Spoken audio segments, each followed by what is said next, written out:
Have you ever read a story that felt like a novel, but later on discovered it was real? No magic, not fantasy, not imagination alone, but someone's true experience, told so vividly that you felt you were there.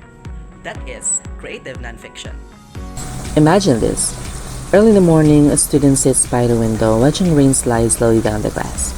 Opens her notebook not for fantasy but for reality, and instead of writing about dragons and heroes, she writes about her life, struggles and victories. And that's when true event becomes a story. Nonfiction is a type of writing that tells real events using literary techniques usually found in fiction. The stories are factual, but the way they are told uses description, dialogue, emotions, and storytelling elements to make readers feel connected. Characteristics of creative nonfiction include fact-based, research-based, reportage, personal element, explanation, and essay format. Next is we have the main elements of creative nonfiction. First is we have the setting, where and when the story happens. The next is we have descriptive imagery, uses the five senses to create vivid details. The figurative language uses comparisons like similes to add meaning. And last is we have the plot, the sequence of events in the story, like for the Freyta experiment. And these elements work together to tell real-life stories in a creative and engaging way.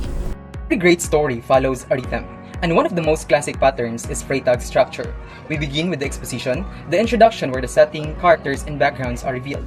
Then comes the rising action, the build-up of events that create tension and anticipation. At the peak, we reach the climax, the most intense dramatic moment of the story.